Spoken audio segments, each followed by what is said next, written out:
gravação, né? Enfim, obrigado, Rogério, por ter lembrado. Eu vou apresentar aqui rapidamente o professor Joaquim Pintacilgo nessa, que é a nossa conferência de encerramento, né, do curso de extensão sobre educação profissional e pedagogia libertária, experiências da classe trabalhadora. Né? O título da conferência é Adolfo Lima e a experiência da Escola Oficina número 1 em Lisboa, a exposição do professor doutor Joaquim Pintacilgo, na cidade de Lisboa. O professor Joaquim Pintacilgo, ele tem PhD, ele tem doutorado em História pela Universidade de Salamanca, em 96. Ele é mestre em História Cultural pela Universidade Nova de Lisboa e graduado em História pela Universidade de Lisboa também. Não é? Enfim, é um historiador aí com uma produção muito profícua, é um pesquisador aí de referência no que diz respeito a essa área e autor de vários livros, artigos e textos acadêmicos sobre essa temática. Né? Enfim, é um estudioso desse tema de longo período e está aqui com a gente para que possa compartilhar as suas pesquisas, enfim, as suas impressões e as suas análises em relação à experiência da Escola Oficina de Lisboa no início do século XX, né? Em especial, o contributo de Adolfo Lima. Professor, fique à vontade, se o senhor tiver alguma apresentação para fazer de PowerPoint, de slide, pode me enviar por e-mail ou posso colocá-lo como apresentador, o senhor fica absolutamente à vontade em relação se calhar ao agora é documento. mais prático colocar-me como apresentador. Tenho aqui, de facto, Perfeito. um PowerPoint para partilhar. Perfeito, eu Senão, coloco aqui ir ao agora e-mail e como mandar. apresentador. Espera aí só um instante.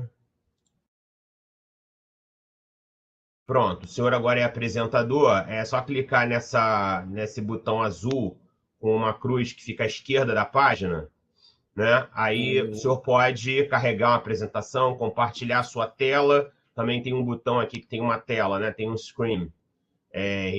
O senhor pode também compartilhar a sua tela, fique absolutamente à vontade.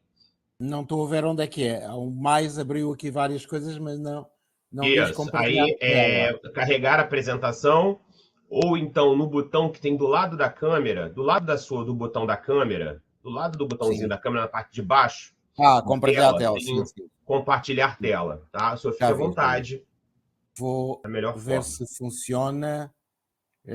Não está a aparecer, não está a aparecer a apresentação. Espera aí, vou tirar a minha apresentação aqui. Eu vou tirar a minha apresentação aqui que eu fiz para a gente inaugurar. Espera aí. Deixa eu tirar essa apresentação aqui. Espera aí que eu fiz uma... Talvez você Acabei tenha que colocando... retornar como Isso, apresentador. pronto. Agora, retornei. Agora vou colocar novamente o professor como apresentador. Tornar apresentador. Pronto. Agora você pode compartilhar sua tela. Continua a não aparecer. Aqui não? Não aparece nada. Está a dizer que aparece uma mensagem a dizer que a minha tela não pode ser compartilhada neste momento. Caso E o problema agora? continue. Continue? Pode Vou não. ver. Continua? Com o mesmo problema? Sim, não aparece a minha apresentação. Aqui não. Ah, Eu vou mandar por e-mail, então. tá Vou ok. É mandar porque por eu tornei o senhor e-mail. apresentador e moderador, mas estranho. Eu coloco aqui agora e Hum, compartilho. eu vou responder a esta mensagem.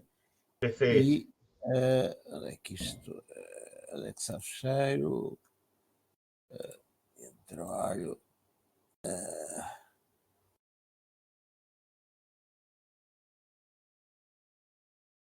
Bom, seguiu. Já enviei. Chegou aí? Eu estou atualizando aqui, ainda não, mas acho que vou receber.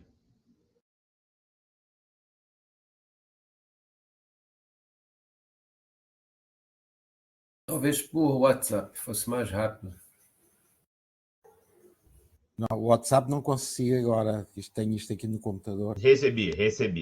Sim? Deixa eu baixar aqui já recebi. Deixa eu baixar aqui o arquivo. Pronto, agora eu já carrego a apresentação. E oficina. Pronto, um instantinho, está carregando aqui já o arquivo na tela. Assim Enquanto vou está ter a de... carregando... Pois não, mestre, desculpe. Sim. Não, eu estou a dizer assim, vou ter a de ir pedindo para ir passando, não é? Eu não vou Sim, conseguir sim, sim. Sim, eu passar. vou passando assim. Aí é só tá carregando aqui, ele demora um pouquinho, ele converte para a plataforma. Enquanto não começamos, então, reforçar aqui a apresentação do livro do nosso querido Pedro, A Tradição é Moderna. Chegou aqui, né, participou conosco da apresentação na semana passada. A Tradição é Moderna, entre experiências e concepções sobre a formação dos corpos na Escola Moderna de Barcelona, anos finais do século XIX, início do século XX, editora Dialética. Então, mais uma vez, aí, reforçando aí para nossa assistência aí a publicação do nosso Isso. querido companheiro. Pronto, agora aparece para todos? Aparece a Sim, apresentação? para mim Perfeito. aparece, espero que para o público também. Já Tá, para agora o público também, aparece para todos nós. diga-me quem é o público. Nós Onde é que temos há aqui professores, alunos da pós-graduação em educação profissional, público em geral, e também nós temos pesquisadores de outras partes do país. Pesquisadores de Palmas, E o programa, Tocantins. mestre, o programa depois vai ser exibido no canal do Laboratório de Educação e Direitos Humanos do Colégio Pedro II, junto com as demais apresentações que antecederam. Certo, muito bem. E está toda a gente online, não há pessoas presencialmente, é isso? É online só, não é? Tem agora a exibição e depois fica, o pessoal tem acessado Sim. também no canal. Certo. Ok, então vou começar agradecendo, portanto, a generosidade do convite para estar aqui convosco. É sempre um prazer, não é? Portanto, estas colaborações e, enfim, até como já foi dito, não é? Portanto, tive a oportunidade de ter cá o Rogério por alguns meses, de colaborar em outros momentos, num artigo, e espero ter o Leonardo daqui a uns meses também por cá, não é? Portanto, são sempre muito agradáveis estas interações convosco, não é? Muito obrigado. Então, vou tentar interligar, digamos, alguma reflexão sobre as chamadas Escola Oficina número 1 de Lisboa e a figura de Adolfo Lima. Foi o que me solicitaram e, portanto, procurei organizar as coisas de maneira no fundo, abordar os dois temas que estão interligados. Ainda tive dúvidas se deveria começar pelo Adolfo Lima ou pela escola e depois acabei por optar por começar pela escola. E depois, na segunda parte, falei um pouco mais de Adolfo Lima, embora o Adolfo Lima vá surgindo também a pouco e pouco. Eu esqueci-me de perguntar quanto tempo é que costumam ter estas apresentações convosco. Está sem som, Leonardo. Não, já respondo. Eu estava aqui compartilhando a nossa transmissão. Nós pensamos algo em torno de 40 minutos para a sua apresentação, de 40 a 50 minutos, e depois a gente pode abrir para debate, perguntas, intervenções da plateia. Certo, está bem. Sim, foi mais ou menos o que pensei. Portanto, não se importa então de passar. Terá de ser assim, desta forma. Peço desculpa. O slide, para o outro slide.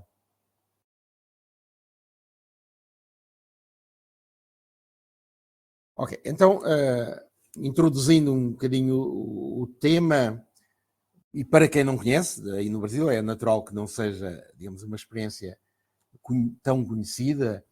A Escola Oficina número 1, aqui do bairro da Graça, Lisboa, foi assim, o grande exemplo de escolas novas em Portugal nesse período, que foi o período, digamos assim, áureo das escolas novas. E, portanto, a escola assim, número 1 era oferecida como o grande exemplo, inclusive quando vinham cá visitantes internacionais, enfim, entre outras instituições, mas era obrigatório uma visita à Escola Oficina número 1. Eu coloquei aqui duas expressões de António Candeias, que foi o grande estudioso desta instituição, numa tese de doutoramento, depois publicada em livro. Infelizmente ele faleceu jovem, não é? E portanto já não o temos connosco, em que chamou uma espécie de oásis educativo ou de um laboratório pedagógico do anarcossindicalismo português, para dar conta, no fundo, que era também uma estratégia relativamente habitual do movimento da Escola Nova, que era de considerar, digamos, estes casos como laboratórios. Isso é dito nos famosos 30 pontos das escolas novas de Adolfo Ferrier, que as escolas novas são laboratórios, e, no fundo, mostrar para o campo internacional, digamos, esta exemplaridade destas instituições quase perfeitas, entre aspas, não é? Como era um pouco a escola de oficina número 1. Peço desculpa, pode passar, Leonardo?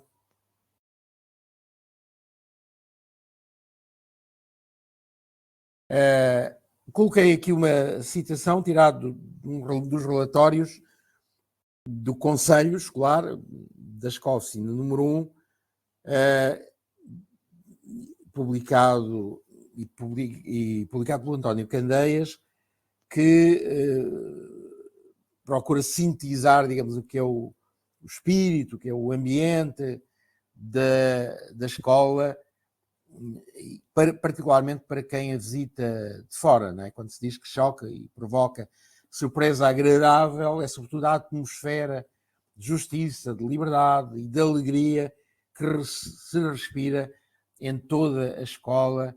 É um quê pelo qual a escola se distingue das demais, é que a escola se é antes de tudo para o visitante qualquer coisa de ideal, qualquer coisa para onde se caminha, etc. Não é? Portanto, no próprio momento, os atores ligados à escola têm esta consciência, digamos, de estarem a construir uma espécie de escola do futuro, não é? Mas que pode ser visitada, não é? E, portanto, prefigurar o que pode ser o caminho da escola.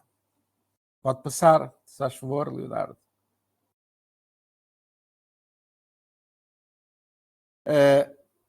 Então, com uma breve história, tudo começa com a criação da Sociedade Promotora de Creche, uma iniciativa, enfim, como se costuma dizer em linguagem maçónica, paramaçónica, portanto, no fundo, uma criação da maçonaria, mas para o mundo profano, de alguma maneira, e foi uma criação de duas lojas, a loja Sementeiro e a loja Gé Estevão.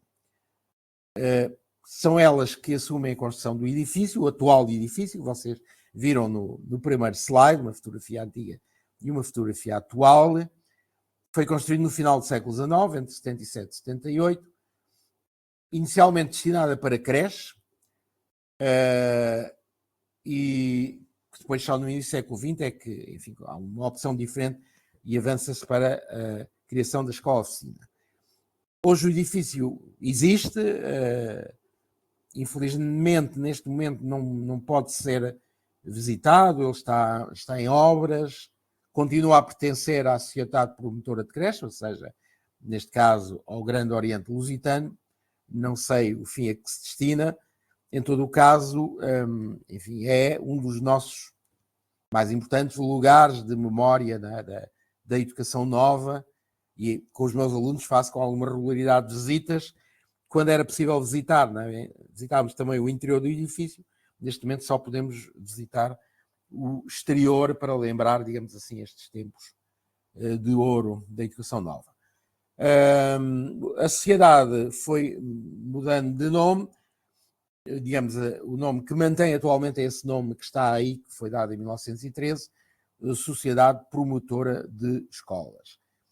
E a escola-oficina número 1, propriamente dita, depois do projeto falhado de uma creche, começou em 1905 a funcionar. Portanto, em 1904 foram criadas as condições, em 1905 começou a funcionar como escola. E uma das curiosidades, enfim, um dos aspectos que pode interessar aqui às pessoas que estão a ouvir e ao contexto, é que, tendo sido criada pela maçonaria, um movimento que era relativamente habitual na maçonaria, que, especialmente nessa época, teve a iniciativa de criar muitas instituições escolares, e a Escola Oficina número 1 foi um dos exemplos, entre vários outros, mas, digamos, o aspecto mais curioso e mais original, no caso desta criação, é dada pela importante presença de professores anarquistas, como Adolfo Lima, que dão, a partir de certa altura, conseguem dar um caráter diferente à escola, e referirei depois a seguir. Pode passar, Leonardo, se faz favor. Está-se a ouvir bem, né? Está a ser claro, o som está bom, não estou Sim, a o falar som está depressa demais. excelente. Tá? Não, Obrigado. o som está excelente e, assim, está bastante tranquilo Ok, de se compreender. Perfeito. certo, obrigado. O nome Escola Oficina remete para algo que era importante na educação nova, mas também enfim, no anarquismo, no campo da pedagogia anarquista, a ideia, por um lado, de métodos ativos, de atividade, que é, enfim, uma das linhas de força mais importantes da educação nova, e depois vou retomar isso um pouco mais adiante, mas, por outro lado, também de formação profissional. Ao contrário de outras experiências da educação nova, aqui em Portugal e muitas no estrangeiro, que eram experiências elitistas, não é? Para grupos, não é? Privilegiados, enfim, escolas pequenas, com muitos professores, em excelentes instalações. A Escola Oficina número 1 foi pensada como uma escola popular, uma escola para os filhos da população, enfim, simples da Graça, e, portanto, tem esse caráter que é também interessante de sublinhar, e por isso foi pensado também de início como uma escola de formação profissional, depois de uma formação geral, alguns anos de formação profissional. Também vou referir a seguir, portanto, não adiante já.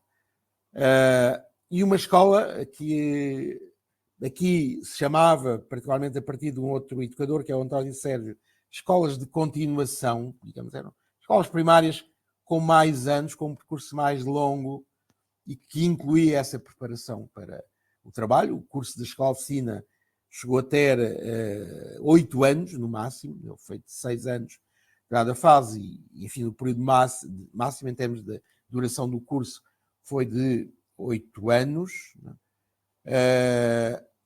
E, portanto, o Adolfo Lima, né, que também nos vamos dedicar, teve aqui um papel central com a colaboração de outros professores, vários deles próximos do anarquismo, mas foi o Adolfo Lima o grande dinamizador e o grande obreiro de um projeto pedagógico que tinha, enfim, os princípios da educação nova como grande referência, porque ele era simultaneamente, digamos, uma das figuras de educadores portugueses mais ligadas ao movimento, e designadamente em termos internacionais, como interlocutor de várias das figuras internacionais, e em particular do Adolphe Ferrier, não é? Com que ele se correspondeu muito, portanto, e que teve cá em Portugal também, embora já num período de transição, tanto para o Estado Novo, no período da ditadura militar. Então, avançando, pronto, aqui coloquei um esquema que é do António Candeias, o que eu considero que foram as diversas fases da escola. Eu vou só sintetizar brevemente. Uma fase inicial, 1904 a 1907, em que, segundo António Candeias, a escola funcionou como uma escola relativamente tradicional, e já com cursos profissionais na área da marcenaria e da carpintaria. A partir de 1907, com a influência de Adolfo Lima em especial, ela vai, digamos, adotar um novo projeto, conjugando, digamos, a educação nova com o anarquismo, e isso corresponde também, segundo António Candeias, a sua fase de apogeu, digamos, a fase mais próxima, digamos, daquela exemplaridade que a citação de há bocado falava. A partir de 1918, ainda na nossa Primeira República, nos últimos anos, entrou-se, segundo António Cadeias, já numa fase de algum declínio, em parte por conflitos entre as várias figuras, digamos, aqui presentes. O Adolfo Lima, inclusive, saiu da escola no final da segunda fase, portanto, antes dessa terceira fase, e depois uma fase em que ela voltou a ser uma escola como as outras, que corresponde à ditadura militar, o início do nosso Estado Novo, em que ela foi proibida a coeducação, passou a ser uma escola só de raparigas, depois foram fechadas as oficinas, etc. E, portanto, ela perdeu, em parte, em boa parte, o caráter inovador que teve, em particular, até 1918. Avançando, Leonardo. O António Candeias propõe este conceito, enfim, pode ser discutível, mas tem apesar de tudo, algum interesse de modelo educativo libertário para dar conta do que ele considera ser, como está dito aqui, o cruzamento entre as concepções da educação nova, enfim, na altura, digamos, com intensa circulação internacional, e, por outro lado, as preocupações de ordem educativa e social mais típicas dos movimentos socialistas e, designadamente, do anarquismo e do anarcossindicalismo. E, portanto, é isso, essa junção específica, muito específica, no caso da Escola de Oficina número 1, provavelmente o único caso em que isso aconteceu dessa forma, que ele dá essa designação. Ele sublinha, avançando, sublinha particularmente duas ideias. Estão agora aqui. Por um lado, a importância que a ideia de liberdade tem na escola, e liberdade também para os alunos, enfim, do ponto de vista da sua aprendizagem, mas também do ponto de vista da sua participação na vida da escola. E, por outro lado, a ideia de integração, de educação integral, que era simultaneamente muito cara à educação nova, à escola nova, como se diz aí no Brasil mais habitualmente, e também à pedagogia libertária. Não é? E, portanto, estas seriam duas das principais imagens de marca desse modelo, não é? Na ótica do António Candeias. Avançando, desculpa, vou beber água. Então, algumas das principais características desse modelo na sua operacionalização na escola, e assim de forma relativamente sintética. Já o referi, a ideia de formação integral dos alunos, que implica várias coisas, depois eu retomarei isso quando falar também do Adolfo Lima, mas também antecipando um pouco. A ideia de formação nas várias dimensões da vida humana, né? Ética, estética, física, académica, etc. E o contributo das diversas áreas do saber para essa formação integral também, das várias ciências, da educação física, dos trabalhos manuais, da educação estética, etc. Aliás, os trabalhos manuais, por exemplo, né, são muito valorizados, é o que está no tópico abaixo, portanto, fazendo jus ao nome de escola oficina. Portanto, há trabalhos em várias áreas. Há pouco vimos que ela começou por ser uma escola profissional com cursos de carpintaria e marcenaria, mas depois os cursos vão, dependendo dos momentos, mas vão ser acrescentados de outros, de escultura, entre outros. Não é? E, portanto, a ideia de trabalho, escola de trabalho, enfim, que é uma também das designações que a escola nova é conhecida, estava aqui muito presente, e os trabalhos manuais eram digamos assim, um elemento central, digamos, dessa especificidade e contribuindo para a educação integral. Avançando.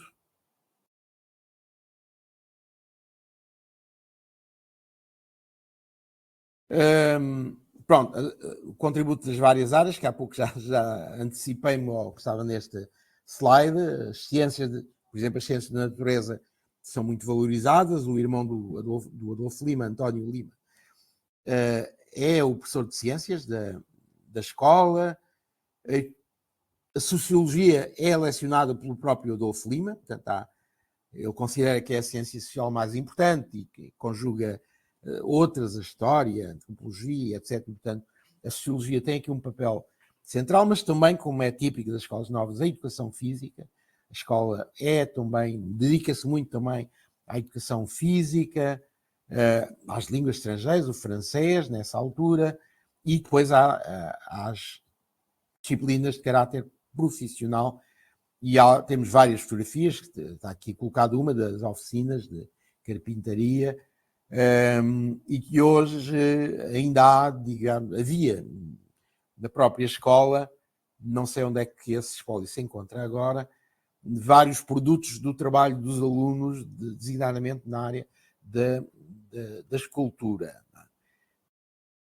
Aqui temos do lado esquerdo uma fotografia da escola na altura em que foi visitada pelo Presidente da República, na altura, Manuel de Arriaga. Avançando.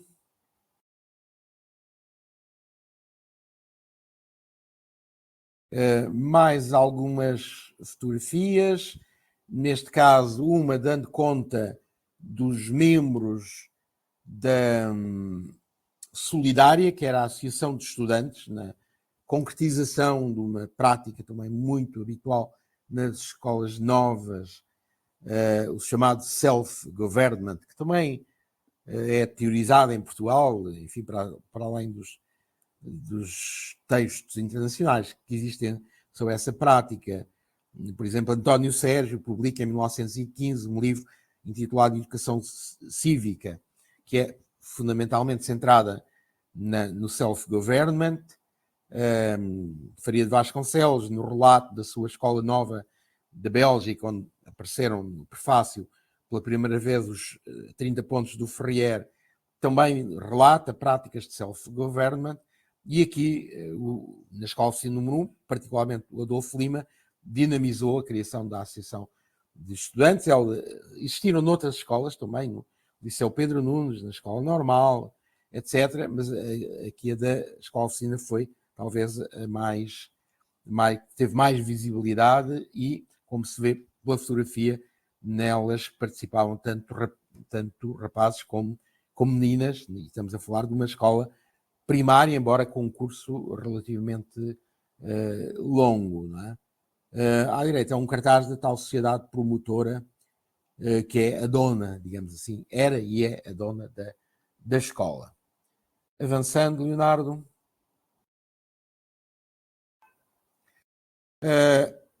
A relação com a natureza também, outro elemento típico das escolas novas, apesar de, no caso da escola de ensino número, não estar no campo, que era uma das coisas que era sugerida às escolas novas, nos 30 pontos do Ferrier, exatamente porque foi pensada para ser uma escola popular no bairro de Lisboa.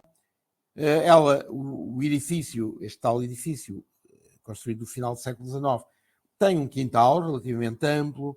Nesse quintal eram cultivadas plantas, era feita a criação de animais e portanto, este tipo de práticas que estão sistematizadas nos 30 pontos estão também muito presentes na escola ensino número 1, que para além disso, era como muitas outras destas escolas novas, caracterizadas pelas suas práticas excursionistas, pelas saídas, o que hoje chamamos de visitas de estudo, na altura se chamavam excursões pedagógicas, para contactar, enfim, contextos naturais ou contextos de fábricas também, ou de museus, etc. Há também notícia de muitas das visitas feitas no âmbito da escola de ensino. Uma outra característica que era muito distintiva, apesar de a República ter permitido a coeducação, portanto, a existência de escolas mistas, rapazes e meninas, no entanto, ela não foi uma prática que se tivesse generalizado. E, portanto, aqui a escola de ensino número 1 foi também pioneira, digamos, concretização dessa ideia nova da coeducação, como temos visto aqui em várias fotografias. Além disso, há e esta fotografia é um bom exemplo, há uma desconstrução do espaço tradicional da sala de aula. Nas fotografias dos primeiros anos vemos ainda carteiras organizadas de forma mais tradicional e nas fotografias após a grande revolução pedagógica introduzida pelo Adolfo Lima e por outros educadores, vemos nas fotografias uma organização diferente da sala de aula, muito mais cooperativa, enfim, com o professor a trabalhar com os alunos. Aqui é o António Lima, grupos relativamente reduzidos de alunos, e portanto a escola tenta romper de alguma maneira com o modelo escolar tradicional, também na organização do espaço, como também na organização do tempo, do currículo, etc. Avançando.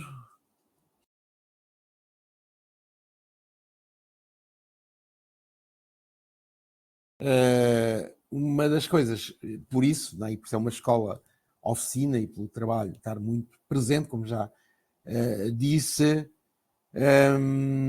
os laboratórios, que chamavam por vezes, muitas vezes museus, não é?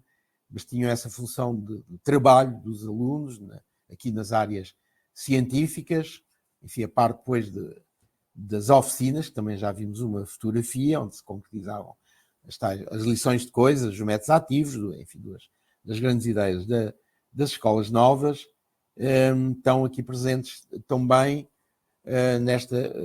nesta fotografia, para além da tal ideia da reorganização do espaço a que eu já me referi na fotografia anterior. Avançando.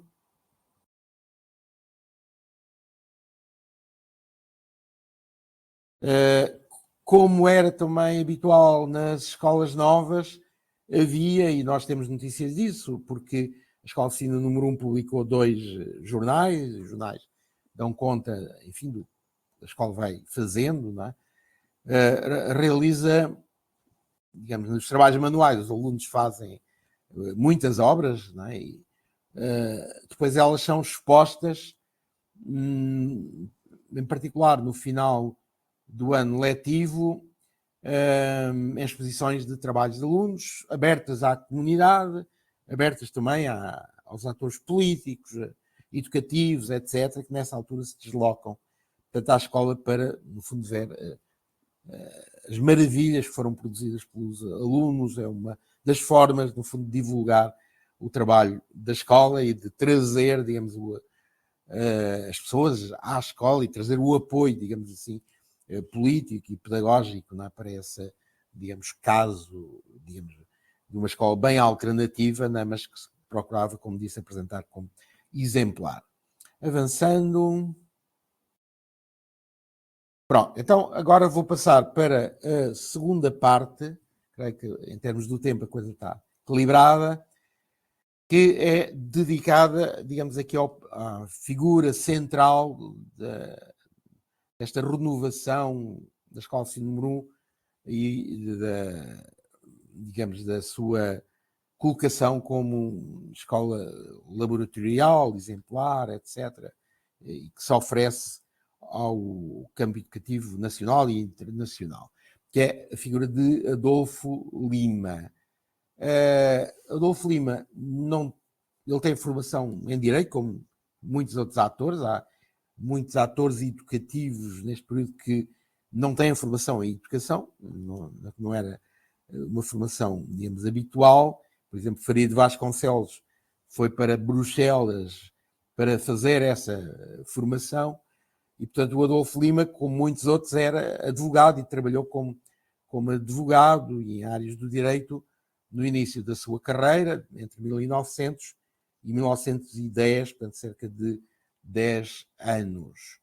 Depois da proclamação da República, em 1910, ele começa deixa a sua carreira na área do direito e começa a dedicar-se principalmente, digamos, à área da educação, enfim, em várias experiências que depois terá, que por um lado refiro aqui, ele foi professor licencial, foi professor do Liceu Pedro Nunes foi, como já vimos, professor e coordenador diretor pedagógico durante algum tempo da escola Oficina número 1, e foi também professor na escola normal, a escola de formação de professores para o ensino primário, aqui de Lisboa, tendo chegado a ser seu diretor entre 1918 e 1921, e demitiu-se depois. Portanto, mesmo, digamos, para além da escola Oficina número 1, ele teve outras funções docentes no ensino inicial e no ensino normal primário.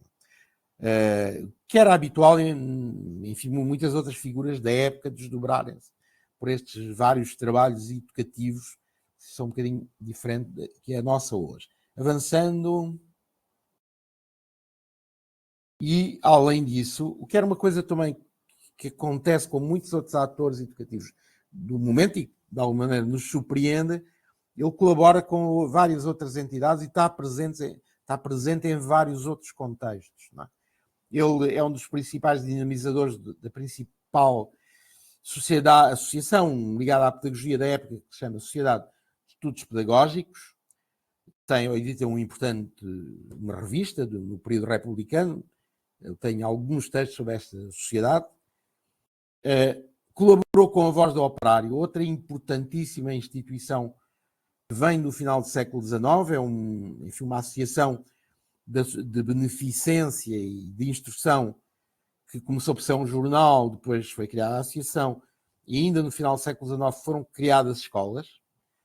É uma criação dos operários tabaqueiros, associação operária mesmo, não é? E teve um crescimento impressionante, chegando a ter à volta de uma centena de escolas em Lisboa, entre escolas mesmo da Voz do Operário, escolas de contrato, escolas que contratavam, digamos, a colaboração com a Voz do Operário. A Voz do Operário ainda existe hoje, aliás, é uma instituição vizinha da Escola Oficina número 1, é um imponente edifício na Rua da Voz do Operário, que é, digamos, a rua onde está a parte lateral da Escola Oficina número 1. Portanto, são duas das grandes instituições educativas, históricas, aqui do bairro da Graça e de Lisboa e da cidade de Lisboa. Além disso, colaborou com a Universidade Popular Portuguesa, que foi uma instituição criada em 1919, virada para a educação permanente dos adultos.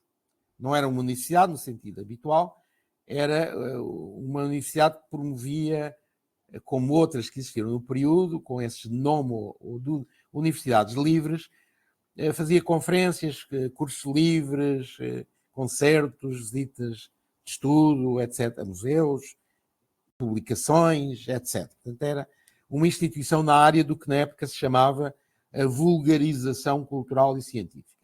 E o Adolfo Lima foi também um colaborador ativo desta Universidade Popular, que ainda continuou durante o Estado Novo, no início, e depois acabou por ser fechada.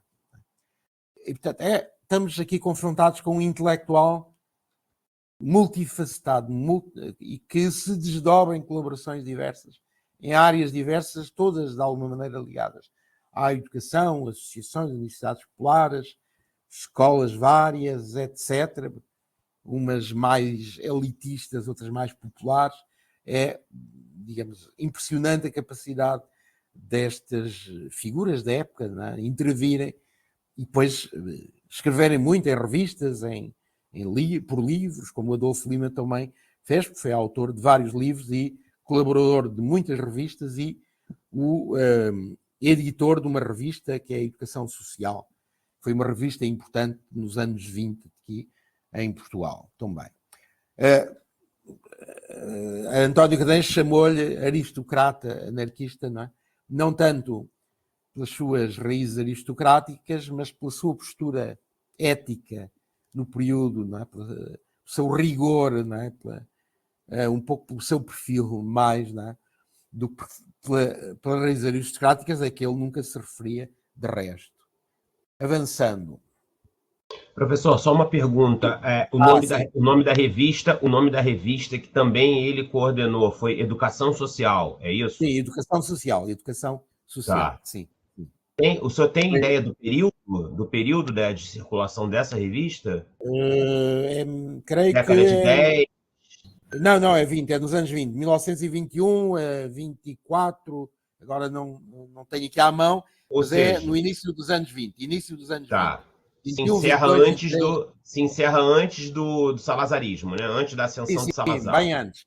Ela Tá. encerra-se, inclusive, antes da República acabar. Agora não me lembro se o ano final é 24 ou 25, mas ela Perfeito. existe durante não muitos anos, 3 ou 4. No entanto, é uma das mais importantes revistas publicadas nesse período. É uma revista bastante Ah, recheada de artigos de fundo e onde estão presentes muitos dos grandes temas, digamos que também estão na escola no Adolfo Lima, a questão da educação integral, do self-government, da escola única, etc, etc. Portanto, é uma mestre, revista muito importante. se me Sim, sim. permite, mestre, eu penso que o acervo mostra na Biblioteca Nacional Portuguesa e Sim, acho sim, que é sim. possível consultá-la até por computador, né? Acessar os seus arquivos. Acho que há cópias de algumas desses exemplares disponíveis. Sim, ela está digitalizada, mas eu acho que ela só pode ser consultada, mesmo digitalizada, no espaço da Biblioteca Nacional. Presencialmente. Salvo erro. É. Creio que é Eu isso. consultei várias delas em Portugal. Sim, sim, sim, sim, sim. Não, é uma revista importantíssima, muito, muito interessante. Eu também analisei toda a revista e fico logo para a minha Fazer um tese. breve xiste agora com o colega Rogério, deu uma invejinha branca agora. Mas o Leonardo vai estar cá daqui a uns tempinhos, né? Também. E vai à Biblioteca Nacional. Também poderá consultar a revista. Pronto, avançando então. Agora vou passar para algumas das grandes ideias do Adolfo Lima, e em particular, digamos, tentando aproximar, digamos, aqui do que tem mais que ver com o contexto anarquista, de alguma maneira também, embora também há algumas ideias mais ligadas à educação nova. Ele é um crítico muito acérrimo da escola confessional, aliás, como os meios republicanos, aí ele, digamos, aproxima-se do que é o discurso republicano de crítica à escola da Igreja, seja as escolas das ordens religiosas, seja como os jesuítas, que são proibidos, em Portugal logo no início da República também, e aliás as escolas confessionais deixam de ser permitidas, também com o início da República, porque a sociedade e a escola foi laicizada, né, a partir de uma lei de 1911, e o Adolfo Lima é, igualmente como os republicanos, crítico do ensino religioso, da escola confessional, e coloquei aqui uma citação exatamente que dá conta, digamos, dessa crítica dele ao clericalismo, à superstição, à reacionária, aos dogmas feitiços, que levam à abdicação da personalidade, é um holocausto, um Deus violento, vingador, infecundo, etc, etc. Pronto. Portanto, aqui ele está muito próximo do discurso republicano nesta crítica à escola religiosa, clerical, etc. Avançando.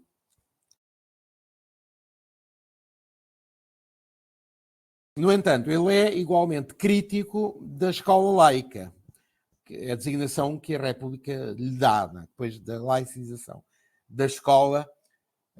Ele é muito crítico de todo o tipo de práticas que os republicanos procuraram concretizar, visando a transformação dos portugueses em cidadãos republicanos, laicos, patrióticos, etc. Portanto, ele critica de igual modo a escola religiosa e o que na época surge como escola laica, não é? Que ele associa, não é? Enfim, fala aqui o militarismo patrioteiro, não é? Dos republicanos, que também procura, no fundo, impor, na opinião dele, um determinado tipo de dogma, o dogma patriótico, não é? E ele não é essa a concepção dele, e não é isso que ele procura concretizar na escola de ensino número 1. Avançando, Leonardo. E por isso é muito crítico também de todo o tipo de práticas rituais, simbólicas, que os republicanos põem de pé, de forma muito interessante, e esse foi já há algumas décadas o tema da minha tese, o que surge como a educação cívica republicana, não só com expressão curricular, mas muito particularmente, e talvez de forma mais eficaz, através de determinado tipo de festas da árvore, festas da bandeira, festas dos heróis nacionais, etc. Não é? E, portanto, os republicanos estão muito conscientes da eficácia deste tipo de educação através dos símbolos, dos rituais, e o Adolfo Lima é também muito crítico deste tipo de práticas e particularmente dirigidas a crianças, e tem uma consciência que provavelmente estaria muito perto da verdade, de que são práticas de doutrinação, de imposição de determinados valores, ainda por cima, como ele diz aqui também, usando conceitos que as crianças não são capazes de compreender e, portanto, vão decorar, vão, digamos, e não vão compreender, não é? Portanto, tendo em conta o seu estádio de desenvolvimento, e, portanto, resulta na imposição de uma dogmática, de uma doutrina, na ótica dele, naturalmente. Avançando. Pronto, isto era uma citação, faz parte ainda está ligado com o anterior slide, mas não cabia ou ficava demasiado texto. É uma citação em que ele se refere a isso, quando compara, no fundo, as práticas religiosas com as práticas cívico-patrióticas do republicanismo, dizendo a primeira comunhão e o juramento ou a festa de uma bandeira não têm tantos pontos de contacto. Na pergunta, não são idênticas nos seus fins, à parte dos símbolos, não têm ambas para a captação do adolescente, não se realiza com ambas a renúncia à individualidade e a submissão a dogmas, a símbolos que a criança não compreende. E, portanto, ele claramente aqui, embora ele seja também, colabore com muitas iniciativas de educadores republicanos, não é? Do republicanismo mais oficial, ele propriamente nunca se define como republicano, imagino que o fosse, não é? Mas não como o republicanismo da Primeira República. E apesar de ele colaborar, como disse, em muitas iniciativas com educadores republicanos, o caso da Sociedade de Estudos Pedagógicos é um exemplo, a Universidade Popular outro, etc., ele demarca-se também dessa corrente, digamos assim, não é? E, portanto, aliás, como outros educadores da educação nova, não é? Vários outros educadores mais ligados à educação nova também se afastam, digamos, da pedagogia republicana, apesar de ela também ir buscar muitas coisas à educação nova. Não é? Temos aqui duas correntes um bocadinho diferentes e o Adolfo Lima, além disso, enfim, manifesta-se muito também as suas convicções anarquistas neste tipo de posicionamento. Avançando, Leonardo. E ele defende uma coisa que para nós hoje é utópica, não é? Mas ele defende, na época, que é a ideia de neutralidade do ensino. Portanto, ele mostra-se contra a escola religiosa, a escola confessional, mostra-se contra a escola laica, patriótica, defende aquilo que ele chama a escola neutra. Não é? E, portanto, aqui nesta citação está um pouco expresso qual é o seu posicionamento, não é? Que na verdade não seria neutra, porque há valores e princípios que ele apresenta como fulcrais, não é? Mas digamos, o nome que ele dá, a etiqueta com que a apresenta. Não é? Diz ele, a neutralidade do ensino repele toda a espécie de dogma, seja ele religioso ou científico, seja ele meramente político ou sociológico. A escola não é desta ou daquela classe, é de toda a população, é de toda a gente, é humana, tanto é do filho do rico como do pobre, do religioso como do irreligioso, do conservador como do avançado. A escola não deve ser burguesa, nem deve ser operária, sindicalista, comunista. A escola é simplesmente escola, como a ciência é simplesmente ciência. É uma excelente citação para dar conta do posicionamento dele e de outros anarquistas, não é? Que inclusive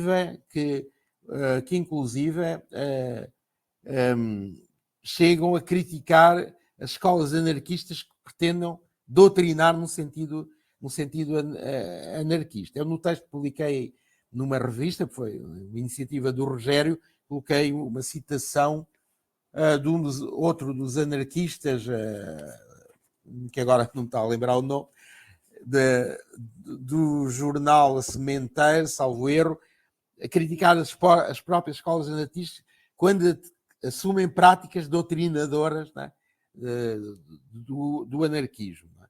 E o Campos Lima, penso que está numa posição assim também próxima com esta ideia da escola neutra. Avançando, no fundo, porque ele achava que não bastava a escola intitular-se de operária ou anarquista, tinha de ter este tipo de práticas, no fundo, que aproximam da educação nova e que é o que vai acontecer com a escola oficina número 1. Como, enfim, as escolas novas, em geral, portanto, ele é convictamente defensor do que chama métodos ativos, são que ele usa, não usa a de Ferrier de escola ativa, não. Quando me lembro nos textos dele, vai usando mais habitualmente métodos ativos, porque ele prefere a expressão escola ou educação social, já referi, depois há um slide também sobre isso. E portanto ele aqui é um dos certos em que ele procura definir o que é que acha que há os métodos ativos, e portanto, apesar de ele depois no fim dizer que predomina a motricidade, na verdade não se reduz à motricidade quando ele diz que todos os alunos na aula funcionem, que estejam em constante elaboração mental, que trabalhem realmente e atuem. Né? Portanto, é a defesa de uma escola do trabalho. Né? A escola do trabalho foi também uma dos conceitos popularizados, realmente por Kerstensteiner, relativamente à definição das escolas novas. Não é? Portanto, os métodos ativos é algo que estão muito presentes na Escola Oficina número 1 e outras iniciativas do Adolfo Lima. Avançando.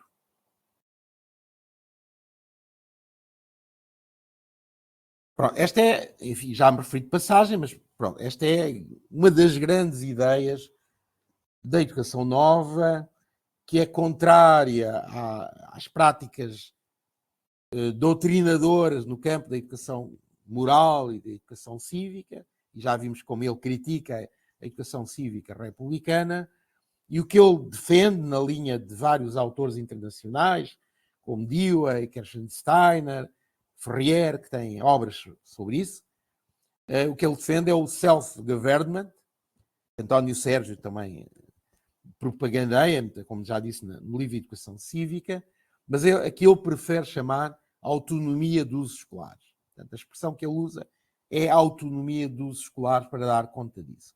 E a sua concretização é através de associações de estudantes que assumem algumas das tarefas da gestão da vida da escola, e no caso da escola oficina número 1, coisas como a organização das visitas de estudo, a cantina escolar, mas também a colaboração, como, enfim, está muito claro num dos capítulos do livro do António Candeias, da justiça na escola. Portanto, a questão da disciplina, dos castigos, etc., em que os estudantes, através da sua associação, também participam. Não é?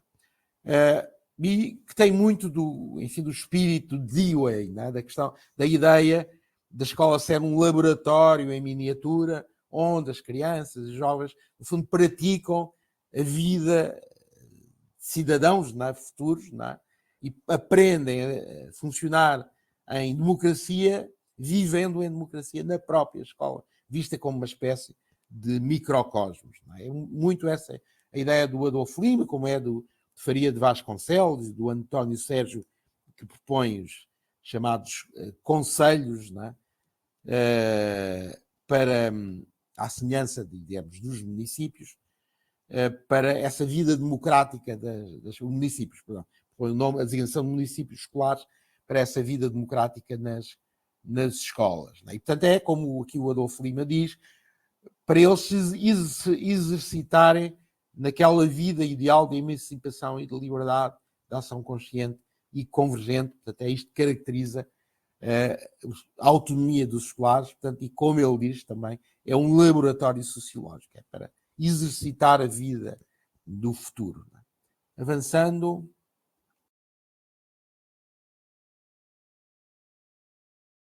Pronto, aqui coloquei um slide com uma passagem onde deu lá conta do que define como educação social. Há um dos livros dele, creio que é a Pedagogia Sociológica, salvo erro, em que ele define vários tipos de escola que existem naquele momento, entre escolas que se propõem, digamos, ser inovadoras. Ele fala das escolas ativas, escolas novas, escolas ativas, escolas oficinas, etc. Dá assim vários exemplos, enfim, da escola também, das escolas racionais, livres, etc. E ele diz que prefere a designação de escola social, de educação social e de escola social.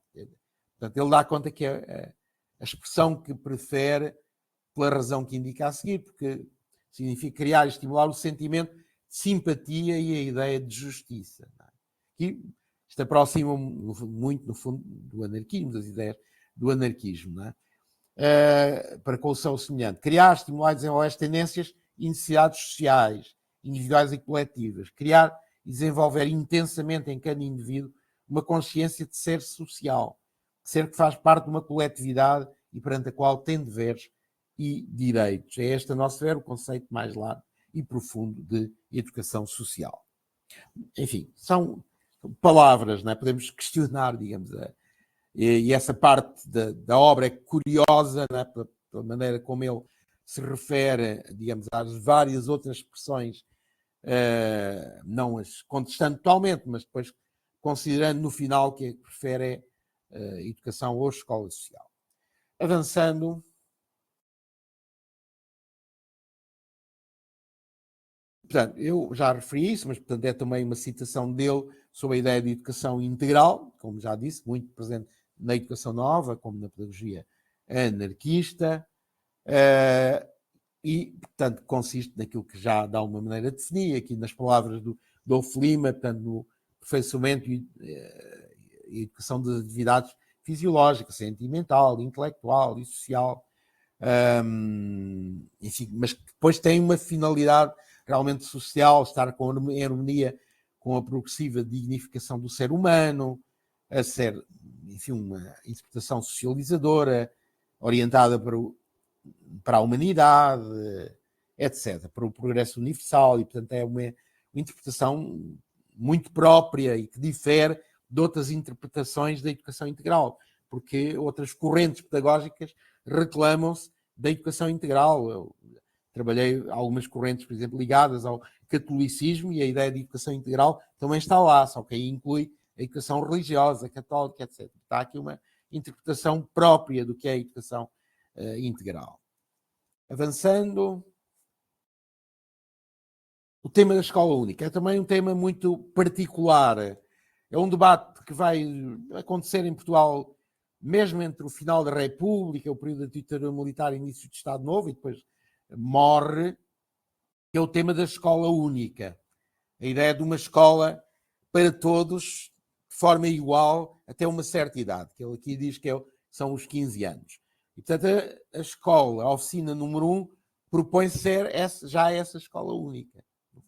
E daí chegar a ter 8 anos de escolaridade, não é? Portanto, aproximando-se desta idade, não é? Portanto, a ideia de que todas as crianças, independentemente das suas origens sociais, deviam ter passar por um tronco comum, não é? Até ao momento em que podiam surgir as especializações, não é?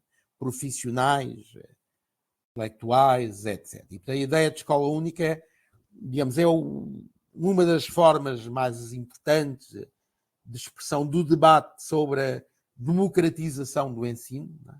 Como diríamos um pouco mais próximos, sobre a ideia de escola para todos, ou de inclusão, enfim, um tema na moda. E, portanto, o Adolfo Lima é um dos que aparece nesse período a debater o tema da escola única com vários outros autores. Não é? Ela, para muitos autores, não é o caso do Adolfo Lima, para muitos acaba por ter uma conotação meritocrática, não é? Porque, obviamente, nesta época não é possível ter, digamos, uma concepção mais ampla do que é a democratização do ensino, porque não há ainda não se tem consciência das desigualdades presentes na escola e particularmente da forma como a escola reproduz as desigualdades sociais e culturais, enfim, coisa que só a partir dos anos finais dos 50, 60, com teorização de Bourdieu, Passeron e outros, é que de alguma maneira os atores vão ter mais essa consciência. Portanto, Adolfo Lima vive e trabalha bem antes e, portanto, esse tipo de contributos ainda não chegaram, não é? E, portanto, ele adere a esta ideia de escola única, entendendo, digamos, como uma ideia democratizadora. Avançando, creio que estou já a aproximar-me do final. A questão do pacifismo, que é também aqui uma ideia importante. Não podemos esquecer que o Adolfo Lima vive no contexto, apanha o contexto da Primeira Guerra Mundial. Portugal participa entre 1916 e 1918. Essa participação divide o campo anarquista, não é? Inclusive, mas ele manifesta-se contra a guerra, e este texto, um texto que é dedicado a esse tema, exatamente, um texto que ele publicou na Educação Social, na revista Educação Social, é um exemplo disso, a defesa do amor, da paz, da luta contra o ódio, não é? E que a luta deve ser a luta de ideias, como ele diz aqui. A ideia no singular. A ideia do futuro, um ideal. Não é? Essa é a luta, com esse ideal, não é? Podemos combater, não é? E não com o ódio, pelas armas, etc. E ele é claramente pacifista. E, aliás, é um momento em que se desenvolve uma corrente pacifista, não é? Também aqui em Portugal. Avançando.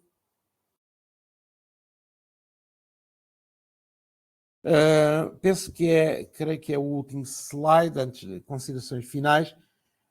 Quis terminar também com um excerto relativamente às concepções dele sobre o que é ser professor, não é? Porque é muito interessante a forma como vários atores da educação nova, aqui não só, conjugam ideias que são relativamente tradicionais, não é? Como esta da vocação, do exemplo, nas reflexões sobre a profissão docente, não é? Com outro olhar mais social também sobre o professor. E esta situação é muito interessante e também muito inspiradora, não é? Apesar, digamos, de poder, mesmo quando nos podemos não rever, não é? Ou não aderir, digamos, a este olhar assim, um pouco idealizado, não é? Sobre a vocação, sobre o exemplo, etc. Mas, lendo, de todas as profissões, é sem dúvida do educador a mais exigente de boas qualidades. É mais perigosa pelas suas funestas consequências, quando não é exercida como um sacerdócio e por uma autêntica vocação. Nenhuma outra profissão tem a tremenda responsabilidade de quem a exerce dever ser um modelo, um exemplo social. Daqui as qualidades indispensáveis à vocação docente, serem múltiplas e raramente se encontrarem reunidas numa entidade, numa personalidade. Mas, sobretudo, só é digno do nome de educador aquele que está possuído da paixão pedagógica. O tema da paixão, não é? Que enfim, alguns autores mais contemporaneamente retomaram. Também, enfim, com outras acessões. Avançando, Leonardo, creio que agora é mesmo para terminar. Sim, exatamente. Pronto. Só palavras finais para sublinhar aquilo que já foi dito, não é?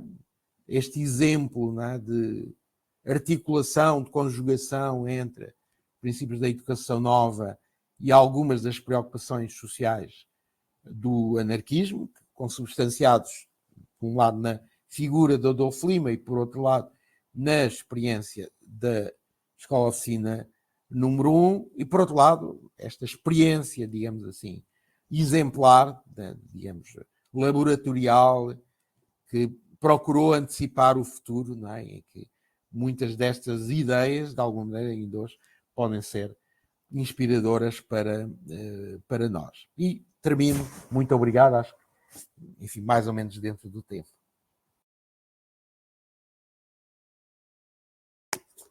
Professor, muito obrigado pela sua intervenção. Excelente, diga-se de passagem, né? Nos traz aí inúmeras questões para a gente compreender esse movimento, né?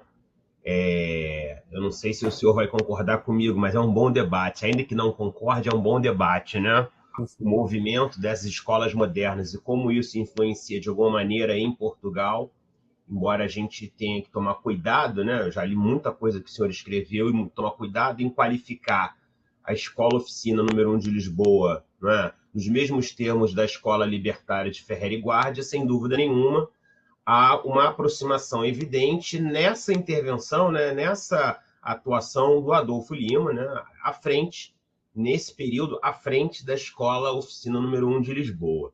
E, em grande medida, né, isso nos leva, aqui do outro lado do Atlântico, a pensar as evidentes aproximações e similaridades que nós temos com as escolas modernas no Brasil, né?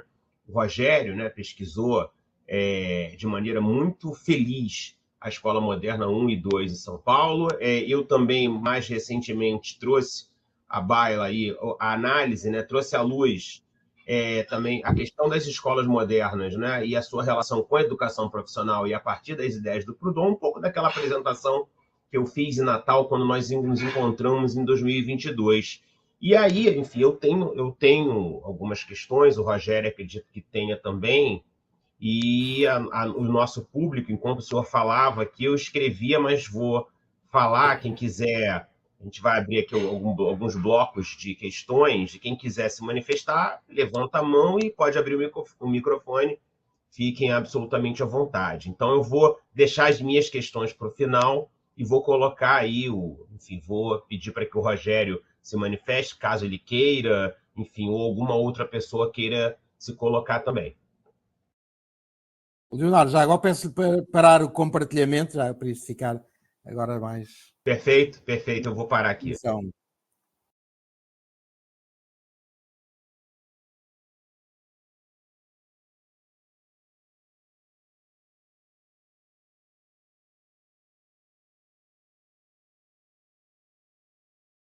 Bem, vamos lá. Ninguém se manifestou, então eu vou colocar as minhas indagações e as minhas dúvidas em relação à exposição do professor, né? Eu tinha Professor, levantado a mão também, mas opa, desculpa, querida, eu não vi. Não...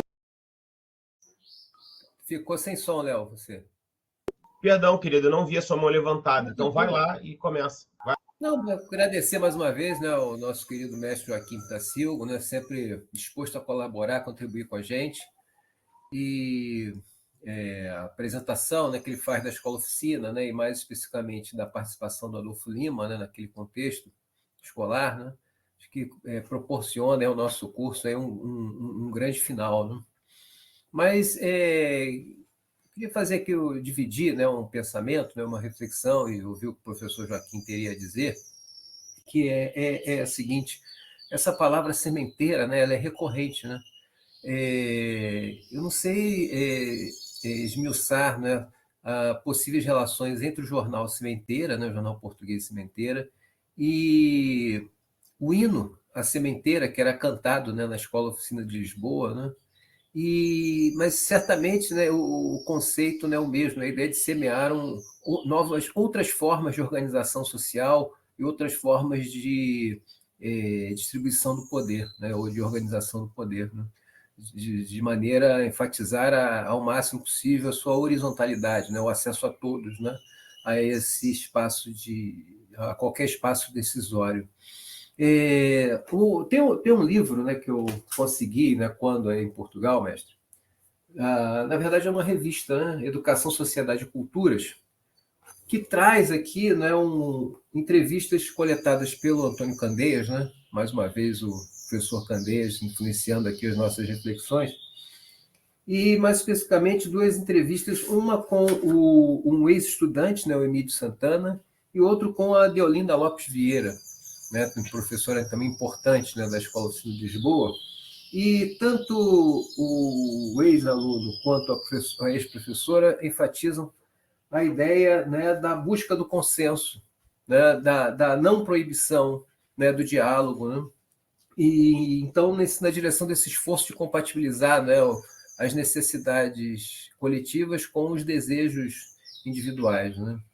e então parece que esse termo semear, né, definiria bastante, né, essa busca, né, como o senhor bem definiu, né, da autonomia dos escolares. Né? Agora, para nós isso é muito significativo, né? Sobretudo aqui no Brasil, quando se fala em militarizar as escolas. Né? Então, compreender, né, a dinâmica da Escola Oficina de Lisboa, acho que nos auxilia muito a pensar, né, a escola que nós temos e as escolas que nós desejamos hoje no presente aqui no Brasil. Mas o que eu queria, mestre, é que o senhor também comentasse um pouco sobre o espólio de Olinda Lopes Vieira e o espólio Pinto Quartim, né, importantes acervos da Universidade de Lisboa, para que a nossa assistência aqui e aqueles que também vierem a acessar a gravação no canal do LAED, né, possam tomar ciência, né, desses espólios e tê-los aí no horizonte, né, de suas possíveis pesquisas. Obrigado. Obrigado, Rogério. Responde já, Leonardo, ou juntam-se outras questões? Eu tenho uma questão que é pontual, assim, em relação à sua apresentação, em relação a questões levantadas pela sua apresentação. Rogério queria falar alguma coisa? Fala, Rogério. Não, eu esqueci aqui, desculpe, peço desculpa. É que Nada. é uma questão sobre a neutralidade, que eu vi também colegas aqui comentaram no chat. Eu não sei, peço ao professor Joaquim que divida essa reflexão comigo, mas a palavra neutralidade hoje nos remete à ausência. Mas eu tenho a impressão que, naquela altura, o termo neutralidade remetia a outra coisa, né? Remetia à ideia de que a escola é um vetor social, ela pertence à sociedade, não aos anarquistas, por exemplo, ou não aos liberais, Exato. por exemplo, ou não aos maçons. Né? Então, a ideia de neutralidade seria a ideia da incidência no espaço social de diferentes correntes de pensamento. Né? E os anarquistas, no Exatamente. caso específico, cientes, né, da assertividade, né, do seu pensamento, deveriam agir no sentido de convencer os demais, né, da viabilidade, né, e do caráter propositivo, né, da ideologia que os congregava. Me parece que era o que o Adolfo Lima procurava fazer, e pelos relatos, né, pelas consultas que nós fazemos aos documentos, né, que sobreviveram ao tempo, com muito sucesso. Né? Os próprios depoimentos aqui coletados pelo Candeias, né, do Emílio Santana, né, o ex-aluno, ele sublinha isso, né, que o Adolfo Lima pouco interferia, né, ele, ao máximo, deixava com que os estudantes buscassem um consenso, ele interferia nas reuniões da Solidária, por exemplo, né, que administrava a cantina, entre outras coisas. Ele procurava realmente auxiliar os estudantes a se tornarem os principais mestres de si e a conviver, né, de forma horizontal e na busca pelo consenso. Então, talvez esse termo neutralidade, né, remeta a uma outra ideia que não é exatamente a que nós temos hoje, né, prioritariamente. Falo agora, Leonardo coloca a questão que ia Eu colocar. tenho uma questão assim, bastante objetiva em relação a isso, né? E eu, antes de colocar, eu concordo inteiramente com o Rogério, né? Porque a gente não pode retirar as palavras, né? Os significantes, não é, do seu contexto histórico específico, sob pena da gente cometer determinados anacronismos, né? Então, o Rogério foi perfeito nesse sentido, ao afirmar que, ao constatar que a ideia de neutralidade, né, que a extrema-direita hoje adota no Brasil e grupos de extrema-direita adotam no mundo, né, em relação à pedagogia, em relação à educação, nada tem a ver com a ideia de neutralidade defendida por esses libertários. Né? É muito similar à ideia de sindicato. Quando a gente defende neutralidade sindical, a gente não está dizendo que esse sindicato é apolítico ou apolitizado, né? Mas é que ele não pode ser correia de transmissão de interesses externos à classe. Então, essa é a debate, e penso eu que é possível fazer essa analogia com a escola-oficina e a ideia de educação do Adolfo Lima. Né? Mas a minha questão é muito específica. Me permite, eu te interrompendo aqui, perdão, mas é exatamente o diametral oposto, né? Não é a ausência, é a pluralidade, né? Exatamente. Aliás, eu aproveito para recuperar, né, que é um traço aqui, né, sublinhado pelo nosso curso. Né? Conforme eu disse no nosso primeiro encontro, né, são diferentes pesquisadores de diferentes regiões, diferentes instituições, alguns militantes anarquistas de diferentes organizações. Então, quer dizer, todos né, entrelaçados pelo tema que nos congrega, que é o anarquismo, a pedagogia libertária, né, e a sua incidência sobre a educação profissional, mas sem qualquer forma, né, de sectarismo, né, de silenciamento. É isso, é a dialética, né? Mas, enfim, a minha questão, professor, é em relação, especificamente, ao Adolfo Lima e além do espólio, né, de Olinda Lopes Vieira e do espólio Pinto Quartim, que o Rogério consultou e mencionou aí de maneira muito acertada, a minha pergunta é em relação a registros e a existência, a possibilidade da existência de uma biblioteca do Adolfo Lima, ou por parte, ou um acervo que tenha ficado na família do Adolfo Lima e depois disponibilizado para pesquisadores, ou um acervo que tenha ficado na escola oficina, não sei se é possível. A pergunta é se existe uma biblioteca. Por que eu faço essa pergunta?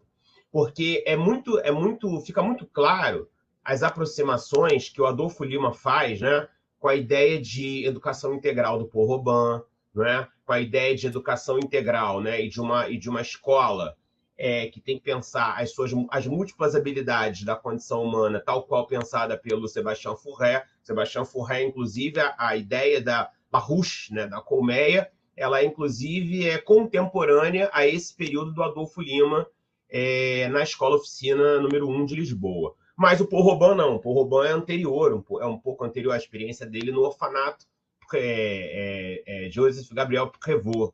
E a questão é, será que é possível, será que existe uma biblioteca deixada pelo Adolfo Lima, né, que torne evidente essa aproximação, essa influência dessas ideias, né, do Paul Robin, enfim, de outros pedagogos e militantes anarquistas do século XIX nas práticas e no pensamento do Adolfo Lima? Eu faço essa pergunta por analogia, né, e com base no que eu ouvi e constatei na pesquisa do acervo de João Penteado, e quando a gente consulta o João Penteado, que foi diretor da Escola Oficina, da Escola Moderna 1 em São Paulo, né? Por exemplo, a gente encontra na biblioteca do João Penteado o livro Yasnaya Poliana, né? Os escritos sobre Yasnaya Poliana do próprio Tolstói. Não é? Isso foi me dito, inclusive, por uma pesquisadora, Tatiana Causavara, né, que esteve em Natal com a gente, né, e pesquisou profundamente, aliás, organizou o acervo do João Penteado na USP, em São Paulo. Então, assim, fica muito claro que a experiência de Yasnaya Poliana do Tolstói foi uma experiência que influenciou as práticas do João Penteado na Escola Moderna 1 em São Paulo. Então, é possível a gente encontrar, por exemplo, né, registros e a existência de uma biblioteca que pertenceu ao Adolfo Lima? Certo. Então respondo agora ao conjunto das questões vossas, não é? Posso? Então Pode sim. Começar pelo fim. Não, nem o António Candeias deu conta, nem, digamos, as duas pesquisadoras que fizeram o texto sobre a Escola Oficina número 1 para o livro que eu coordenei a partir do projeto que foi o Roteiros de Inovação Pedagógica, encontraram algo próximo, não é? Portanto, penso que será difícil, se não foi encontrado ainda, será difícil encontrar para o futuro, não é? Portanto, não há notícia dessa biblioteca. Relativamente ao acervo, há um acervo da Escola Oficina número 1 que foi trabalhado nesse texto, eu penso que tem, não é? O texto da Maria João e da Alda sobre a Escola Oficina número 1 dos roteiros. Vocês têm o que é esse capítulo? Sim? Portanto, esse capítulo, sim. Inclusive, tem um texto da Maria João que foi publicado, se eu não salvo engano, não sei se 2013 ou 2012, numa revista da Universidade Federal de Uberlândia, aqui no estado de Minas Gerais, no Brasil. Sim. Nos cadernos. Sim, foi mais tarde, talvez, mas sim, ela publicou também um artigo lá nos cadernos. E, portanto, esse texto que elas elaboraram foi a partir do espólio que na altura estava no edifício da Escola Oficina número 1 e que já não está. Eu creio que neste momento está, digamos, no arquivo do Grande Oriente Lusitano, no Grêmio Lusitano, que é acessível também, não é?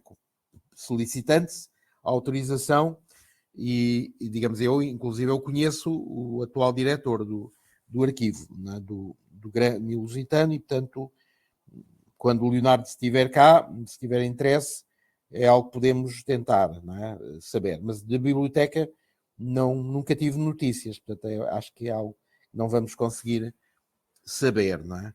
E portanto não será difícil chegar às leituras, não é, dele, leituras designadamente de autores anarquistas. Ele não se refere muito nos textos dele a esses autores, não é? E inclusive, por exemplo, na pedagogia sociológica, quando fala da tal parte em que ele fala das várias escolas, inclusive as escolas modernas, ele parece demarcar-se um bocadinho, não é, da escola moderna do Ferrer. E agora não me lembro se ele também teria de voltar lá ao livro, não é, para ver se ele também fala de Paul Robin, na Saint-Puy, ou outros exemplos, não me recordo. As grandes referências dele são as da educação nova. No campo da pedagogia, as grandes referências dele são as da educação nova. Não é? E, portanto, é interessante ver essa conjugação e, portanto, é uma figura particular, não é? Provavelmente, na forma como integra as duas coisas. Não é? E ele não tem muitos textos sobre o anarquismo, não tem, é raro ele falar no anarquismo, inclusive, não é? Portanto, esta expressão do António Candeias, não é? Portanto, aristocrata, não é? Do aristocrata anarquista, enfim, é curiosa também nesse sentido, porque ele tem uma postura muito, muito própria, não é? Mas pronto, quando o Leonardo estiver cá, podemos fazer mais esforços para tentar. É pena o António Candeias ter falecido quando faleceu, portanto, ele tinha 50, ele era da minha, se fosse vivo, era da minha idade, né? Tínhamos exatamente nascido no mesmo ano, e portanto, ele teve a infelicidade de ter um cancro, relativamente jovem, e portanto, ele era a pessoa que conhecia melhor isto, e portanto, o facto de não podermos recorrer a ele realmente é uma pena e é limitador, não é? Para além de tudo mais. Em relação o espólio, eu não conheço, fui lá uma vez consultar, digamos, o catálogo, mas o Rogério é que pode falar mais do espólio, que o Rogério mergulhou no espólio, portanto é melhor ser o Rogério falar do espólio, conhece melhor do que eu, inclusive, que nunca o estudei diretamente, porque nunca, enfim, se houve a oportunidade de o fazer. Não é? É um espólio muito importante, é um espólio muito conhecido, que está aqui no Instituto de Ciências Sociais, portanto, muito acessível. Portanto, quando o Leonardo vier cá, portanto, será certamente um lugar a ir. Não é? A questão, eu concordo totalmente com a questão da neutralidade. Não sei se não consegui passar essa ideia. Sim, se fosse hoje, nós não chegaríamos de maneira nenhuma neutralidade, até porque, como eu disse, é assente uma série de princípios, portanto, não é neutral, não é uma neutralidade não neutral, porque ele vai reafirmando os seus princípios, não é? E a sua postura intelectual, não é? E, portanto, obviamente, concordo totalmente quando dizem que não temos de ver os contextos, e o contexto em que ele faz essa afirmação é um contexto de luta dele, não é? E de outros educadores contra a escola confessional, não é? Que, segundo eles, teria tido, digamos, algum peso até 1910, até a República, não é? E teria contribuído para que estes educadores acham que é, enfim, a decadência do país, intelectual do país, mas ele é contra que surgiu como alternativa republicana, que é a escola laica, que ele acha que é a mesma doutrinadora, impositiva de valores, de dogmas, etc. E, portanto, que no fundo põe coloca a criança como refém à mesma, não é? Não lhe deixando, digamos, margem para construir o seu próprio pensamento. E desse ponto de vista ele penso que é muito moderno, né? No sentido em que, como nós, né, temos a consciência, há um conjunto de valores que são fundamentais na sociedade e na escola, digamos, e que procuramos contribuir para a construção como cidadãos e cidadãs dos nossos alunos, a partir desses valores, isso que eu faço com os meus alunos permanentemente, mas por outro lado não os queremos impor, não é? Temos também conscientes que não é pela imposição, seja dos direitos humanos, não é? Que são obviamente muito legítimos, não é? Mas não podemos fazer doutrinação dos direitos humanos, não é? Devemos propô-los aos alunos para eles se apropriarem deles. Eu penso que é muito essa a posição do Adolfo Lima, não é? E como o Rogério disse, e muito bem, o que o António Candeias relata em relação à postura dele, em relação aos alunos, à atividade da solidária, etc., mostra que ele tem essa posição, claramente, de procurar influenciar, mas deixar os alunos construírem a si próprios, não é?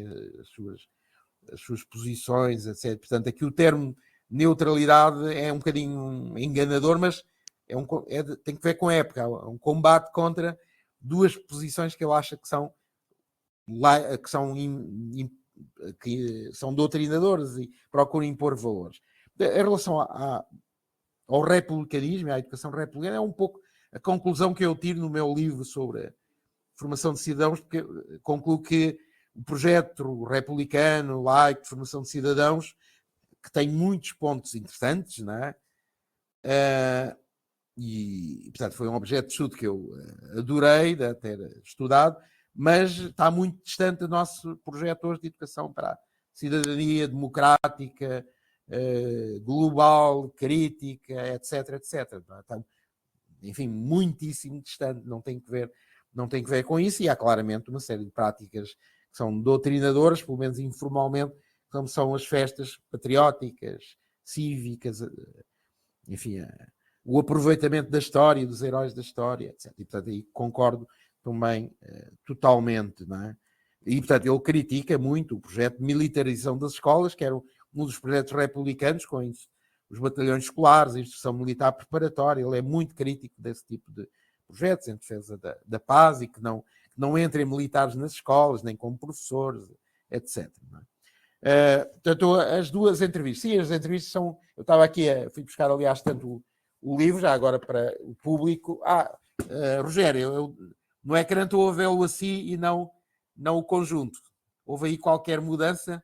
Só estou a ver o Rogério, não sei. Não, estou a ver. a gente está ouvindo. Não, a gente está ouvindo sim. A gente está. O Rogério, não sei se você ouviu o Rogério. A nossa imagem, não? Vê-lo. Não? Então sou eu. Eu carreguei qualquer coisa em qualquer lugar sem querer. Não já está. Não, o Rogério está. A imagem dele está exibindo, sim. Sim. Não, foi só para mim. Eu acho que toquei aqui num ícone sem querer e de repente. Talvez você tenha clicado na janelinha que amplia a sua própria câmera. Deve ter sido. E, portanto, eu só via o Rogério e mais nada. E não é que seja uma boa visão, não é? Mas queria mostrar. Uma Vera. Mestre, aqui a gente tem que provar que é mais do que um rostinho bonito. E também tem conteúdo. Este é o livro do Candeias, para quem não conhecia. E, portanto, ele aqui no anexo tem as entrevistas. Portanto, essa publicação na Educação, Sociedade e Culturas, ele retoma as entrevistas, com uma outra introdução, etc., aqui do professor, do Linda, um antigo aluno, um outro custódio gosta, etc. É uma parte também interessante da tese, de facto, dá um outro olhar a partir enfim, por outros olhos, a figura austera do Adolfo Lima, não é? Uma figura, assim, de facto, curiosa. Em relação à sementeira, eu penso que é uma das coisas que liga a educação nova ao anarquismo, realmente, porque na educação nova também se usam, e acho que foi o Daniel Amelin, salvo erro, que tem um estudo sobre as metáforas em educação, surgem muitas metáforas ligadas exatamente porque há uma concepção de educação diferente, não é? E não a de moldar ou modelar, mas a de crescer, brotar, etc. E, portanto, semear essas metáforas da natureza, não é? Da plantação, surgem muito na educação nova, por um lado, mas creio que no anarquismo vocês são mais especialistas do que eu também, daí o nome desse jornal, e sim, penso que é uma das coisas que liga os dois campos, não é? É a ideia de semear o futuro, não é? Semear novas formas de organização, etc. Pois, em relação à Mas primeira questão do Rogério. posso fazer um Diga, diga. contrabando aqui, aproveitar e fazer um contrabando aqui, inserir mais uma pergunta?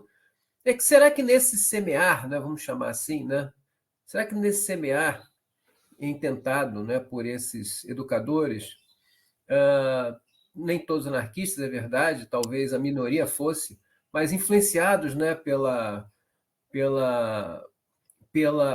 por uma ideia de educação que nós chamamos, né, de escola nova e que se vale de estratégias pedagógicas que são as mesmas, por assim dizer, da pedagogia ferretiana, né? Está tudo muito misturado, né? Muito próximo, né? Mas será que nesse semear, isso é o que eu queria perguntar, é possível identificar uma espécie de primeiro esforço no sentido daquilo que hoje nós chamaríamos de uma educação em direitos humanos? Quer dizer, essa ideia de que as pessoas possam ser o que são, né, sem vergonha, né, disso, né, sem temores em relação a isso, né, se tornarem os principais mestres de si, é uma expressão que eles usam bastante, né? Então, será que é essa possibilidade de nós visualizarmos aí, ainda que não se valendo dos conceitos, né, das referências que nós temos hoje, será que não seria aí uma primeira iniciativa, né, pioneira, né, na direção de uma educação em direitos humanos? Sim, sim, de alguma maneira foi o que eu disse há pouco quando falei da questão da educação neutral dele, que não era neutral naturalmente, e que tinha muito essa base num conjunto de valores que para nós hoje é esse património dos direitos humanos. E, portanto, nesse sentido, eu penso que sim, que antecipa, ele e outros autores da época antecipam muito, digamos, esse pensamento, sim, não da forma elaborada como foi a partir depois dos anos 40, etc. Mas sim, a figura dele, né, as ideias dele, etc., aproximam muito desse ideal, não é? Mas é uma metáfora muito presente, por exemplo, uma revista das mais importantes que foi criada no final da República é a Seara Nova, né? Onde colaboraram António Sérgio, Faria de Vasconcelos, enfim, com artigos no campo da educação. O Adolfo Lima, por acaso, não esteve nesse projeto. O próprio nome e a própria capa inicial remete para isso, não é? E, portanto, no fundo, destes educadores acreditam muito na educação, não é? Como no anarquismo, acreditam muito na força da educação para mudar o mundo, não é? E, portanto, mas uma educação, exatamente como o Rogério disse, não é? Portanto, não uma educação, digamos, impositiva, mas uma educação livre, não é? A ideia, portanto, de semear o futuro das novas gerações, etc. E, portanto, há muitas imagens, não é? Metáforas à volta disso, sim. Portanto, a ideia, enfim, a importância que a natureza tem, na altura, a própria metáfora da natureza e a ideia de liberdade, que é central, não é? Como há bocado referi num dos slides, sim. Portanto, acho que, digamos, estas coisas são transversais, não é? E, portanto, o naturalismo marca muito vários correntes que estão presentes neste momento e, portanto, as metáforas que recorrem, digamos, à natureza também estão muito presentes, como, digamos, procurando representar uma outra forma de educação, não é? Aqui neste caso, para usar a expressão do Candeias, uma outra escola, mas uma educação alternativa, não é? Que vai muito, que é antecipatória relativamente à concepção de humanidade e direitos humanos que temos hoje. Isso acho que sim. Sem anacronismos, não é? Mas tentando não cair em anacronismos, mas sim, acho que sim. Não, de fato, assim, eu entendo o incômodo que o colega menciona em relação à expressão neutralidade, né? Porque no Brasil, o senhor acompanhou isso, no Brasil, sim. Né, nos últimos anos, a extrema-direita se apropriou de determinados termos e obviamente, se tornaram ali estandartes de uma campanha de extrema-direita para desqualificar a universidade, desqualificar os institutos federais, a escola como um todo, né? Desqualificar as ciências humanas de maneira geral. E, assim, e trazendo esse debate para a década de 10 e 20, né, é impressionante as similaridades das questões que preocupavam Adolfo Lima com as questões que preocupavam os educadores das escolas modernas, né? Uma educação anticlerical, uma educação antibelicista, né? Embora a temática da Segunda Guerra não fosse, da Primeira Guerra Mundial, da Grande Guerra, não fosse tão próxima ao Brasil, né? Enfim, como era para Portugal. O Brasil participa de maneira muito indireta da Primeira Guerra Mundial, mas assim, as temáticas são muito similares e os argumentos que os periódicos, por exemplo, né, os jornais católicos vão utilizar para desqualificar as escolas modernas no Brasil são argumentos de que essas escolas são escolas que difundem o ateísmo, que difundem a desordem, escolas que difundem ideias exóticas, né? A tradição cristã que marcava a formação social brasileira, enfim, tudo isso, toda aquela panaceia que a gente já conhece, né? E é muito interessante isso. E aí, só para alertar, né, só para também mencionar aqui o professor, o colega Admilson Prat, que é também um dos colaboradores aqui do nosso curso de extensão, enfim, esse curso de extensão ele só foi possível graças a essa parceria entre o Colégio Pedro II e o Instituto Federal do Norte de Minas. Os alunos do mestrado em educação profissional da cidade de Montes Claros, no norte de Minas Gerais, estão assistindo aqui exatamente, estão saudar também aí os nossos alunos do mestrado em educação profissional de Montes Claros, sejam muito bem-vindos, excelente a participação de vocês. E o colega Ederson Miranda, ele colocou a seguinte questão, professor, ele me chamou a atenção a integração e o compartilhamento dos ideais dos anarquistas e da maçonaria na fundação da Escola número 1 de Lisboa. Até quando a maçonaria esteve presente ou à frente da educação profissional lusitana? Essa é uma questão também interessante, muito pertinente. Tem uma questão, se me permitem, estou pensando aqui, né, em relação ao que o mestre Joaquim falou, e agora você, Léo, também, o anarquismo é muito apresentado pelo aquilo que ele rejeita, e não pelo aquilo que ele propõe, né? Então, me parece que há uma espécie de extensão, né, a essas iniciativas educacionais, muitas vezes nessa direção, nessa lógica, né? E a importância da apresentação do professor Joaquim, a sua, Léo, também, que antecedeu, né? Da Luciana, né? Da Tatiana, né? Os colegas que falaram mais especificamente dessas escolas, né? Desse espírito escolar, esse espírito pedagógico, que é o seguinte, quer dizer, não é a ausência, né, de disciplina, né? Mas é o esforço, né, de desenvolver a autodisciplina, né? Que está associada à autoconsciência.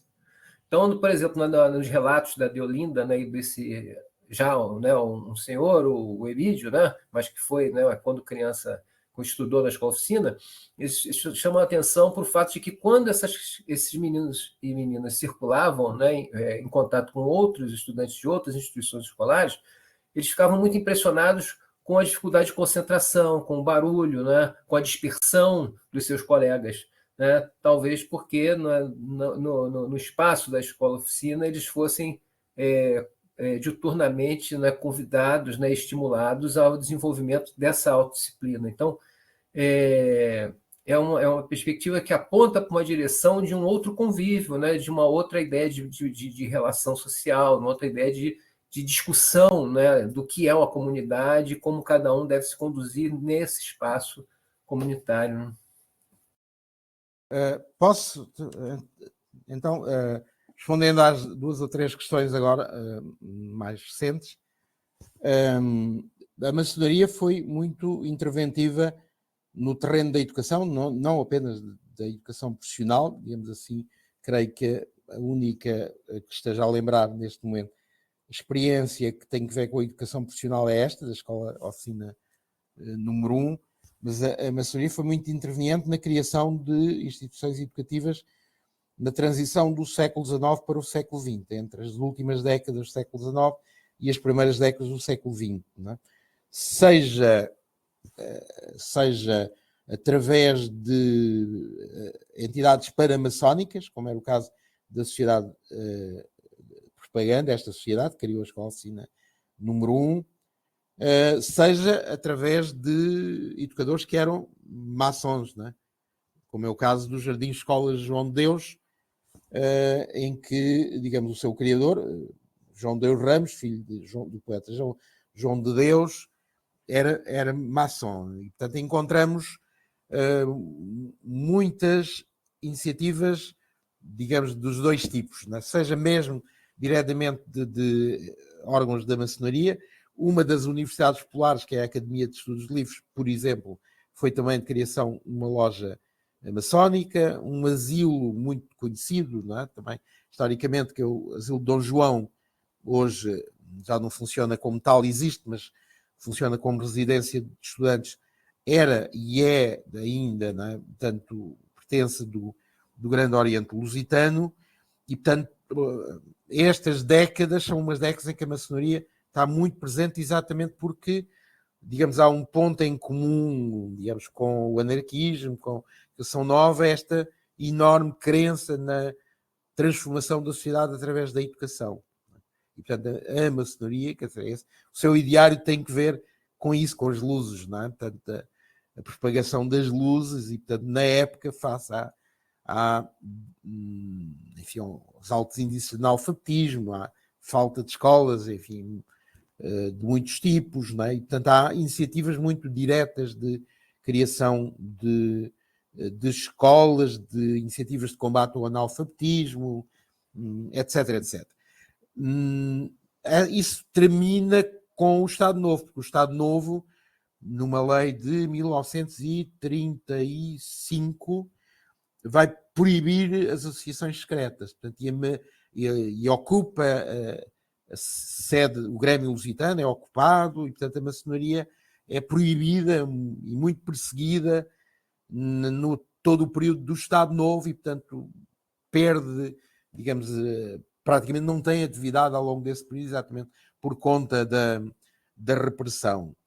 Só retoma após a Revolução do 25 de Abril, mas já não com, digamos, esse tipo de intervenção educativa, diretamente na criação de escolas. Isso já não aconteceu, não é?